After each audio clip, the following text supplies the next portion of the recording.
Well, Margaret Feinberg is a gifted storyteller. She's been named by Charisma Magazine as one of the 30 emerging voices of Christian leaders under the age of 40.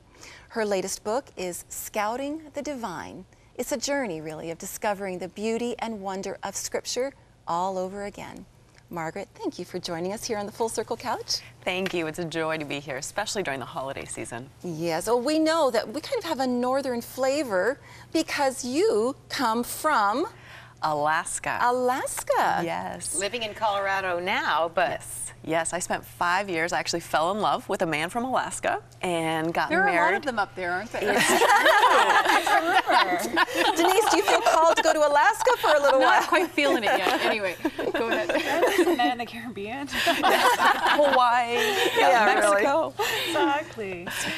Go ahead. So we fell in love, lived there for 5 years, and about 2 years ago moved back to Colorado, where I can say it's good to be back in America. Hey, Alaska's America. Come on. Yeah, someone might disagree with that, but anyway.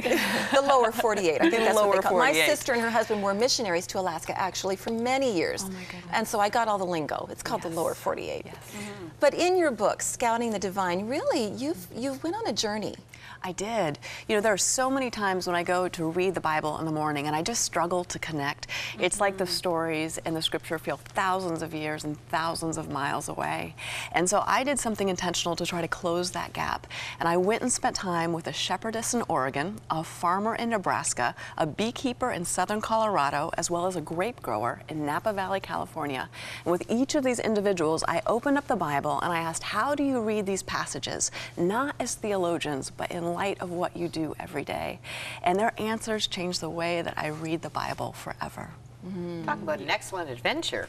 It really was. You always hear go to the Holy Land to make it come to life. And who would have thought that you go to these different places, right? Because like you said, it was what's the word? Agrarian society. Yes. I always think I'm going to get that wrong. It's so true. Sometimes I think as believers, we think we have to travel halfway around the world in order to learn more about Scripture, not recognizing that the Bible was written in an agrarian culture. It was written with people, you know, taking care of animals, growing their own produce. And we can go and spend time on farms with people who are taking care of sheep, beekeepers, etc., right in our own backyards, our own neighborhoods, or in the area that we live, and learn more about Scripture. Yeah, because even though the technology has changed, I mean, farming, if you look at farming today, I mean, it's a lot of the biblical principles, you know, mechanized farming doesn't quite add up, but this idea that there are some timeless things, there are some timeless symbols, and ways that we do things that have not changed over time. It's really true. You know, it's interesting throughout the Bible how often God reveals himself through metaphors or through these word pictures. And they were the daily activities of the people living in that time. In other words, you know, when God would speak, for instance, through a vineyard, it was often in ancient Israel that people were growing grapes in their own backyard. So it would be like God speaking to us today about the very vegetation that's growing in our own backyards. How about while shepherds watch their flocks by night? Luke chapter 2, just to give us a Christmas flavor, you spend a lot of time with sheep. I did. And it's kind of fun because the sheep farmer first visited you in Alaska, and it was a decade later you went looking for that woman. It was. You know, when I first went up to Alaska, I was taking care of my aunt's bed and breakfast, and that's actually how I met my husband. So, hint, hint, head up to Alaska. Go vacation in Alaska, Denise. Good In to the go. summer. See you In the later, summer. Denise. Yeah, exactly. But one of the guests, I randomly asked her what she did in her free time, and she said she was a shepherdess, and I was instantly intrigued. Well, you don't meet many shepherdesses. I'd never met one before, and I managed to track her down almost a decade later and traveled up to spend time with her and her flock in Oregon. And while I was there, I just got to open up the Bible, and you know, there are nearly 700 references to sheep and shepherds and flocks throughout the Bible. And when I was with her, I got to see many of those moments in the Scripture where it describes God as a shepherd and we're like a sheep, and see those moments come alive.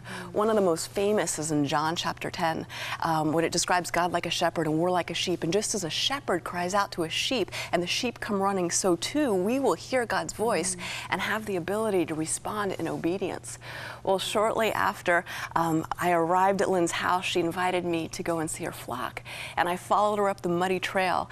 And as we stopped and we got to the very tall part of the trail, we looked out, and across this field were all of these sheep that were dotting the landscape, almost like large cotton balls. And suddenly, Lynn starts whispering at me. And I looked at her and I go, Lynn, why are you whispering? And she says, because at the very first sound of my voice, they will all come running. And with that, she simply said, sheep, sheep, sheep, and the entire flock bolted toward her. Wow. But when you said it, they didn't come. They stayed as far away as possible because they knew that I was not the shepherd. And there was that sense that the sheep truly do know the shepherd. Well, that's what Jesus said, my sheep know my voice. And that's really what he wants of all of us, isn't it? For us to be so intimately connected with him that all other voices are drowned out by his voice. Absolutely, and I think there are times in all of our lives that we begin to doubt and to question, was that really God? Am I really hearing his voice? And what I recognize by spending time with the flock is that sheep are wired to respond to the voice of the shepherd. Just as you and I, we are wired, we are created to respond to the voice of God in our lives. Are there things that we can do to intentionally try to not hear from God? Absolutely. We can run to the far side of the field. We can bury our head through the mesh net. But if you and I are actively pursuing a relationship with God, then he is faithful that we will not miss a single word. One of my favorite parts of that, I think the shepherd was my favorite. I don't know, there's such a beautiful symbolism there, but I loved when one of the sheep was sick and how she didn't want to leave that sheep alone, because she said that sheep kind of lose the will to live when they're weak and alone. It's true. One of the sheep that you're referring to is a sheep called Piaget, and the shepherd, of course, knew all of her sheep by name, just as God knows us.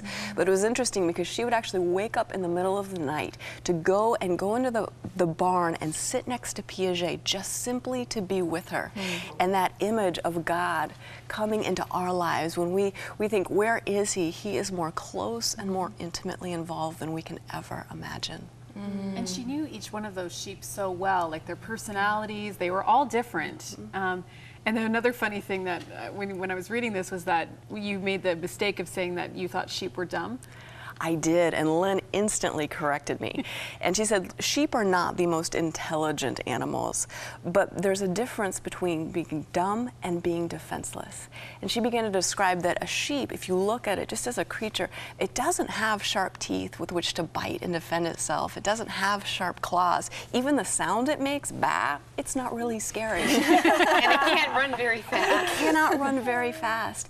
And so often the reaction that a sheep gives is one of not being dumb or low intelligence, but one of feeling defenseless. And how often in our own lives, I don't know about you, but sometimes I berate myself and I say, that was so dumb, Margaret. Why did I do that? And yet deep down, it wasn't an issue of intelligence.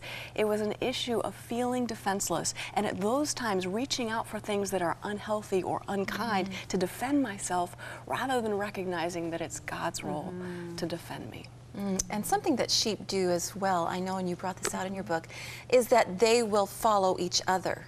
If one sheep starts to wander off, the others will kind of start to wander off. And even it's been reported that sheep have actually gone over cliffs in mass because one went over the cliff first, maybe accidentally fell, but then the others just kind of go over following that one misguided sheep. And how many times do we do that? Instead of listening for the shepherd's voice, we kind of follow another dumb sheep, defenseless sheep, into something that we shouldn't, instead of hearing his voice. It's so true, and that's why it's so important to be aware and to listen and be responsive to the shepherd's voice. One of the passages of scripture that ties right into the holiday season is found in Luke chapter 2, and something that I never realized before spending time with a shepherdess was that most likely those shepherds who were included at the birth of Christ, often in our nativity sets, we see it kind of as a stronger male figure, but more than likely those were the women, the children, and the elderly. Because even in ancient Israel, as well as today, you don't send your strong man out in the family in order to protect the flock. You actually send the youngest members of the family, or the women or the elderly. It's part of the reason that if you look at Cain and Abel, it was the younger brother who took care of the flock. If you remember in the Old Testament, when David was called by the prophet to be anointed king, he was the youngest one who was out taking care of the flock. Even in today's story, when we think about the young boy who went out to hunt polar bears, remember, he went out as the young son or teenager going out with his grandfather. And this has been a practice that has gone on not only here in Canada, but also, you know, for thousands of years. Why is that? Why would the youngest go out? I think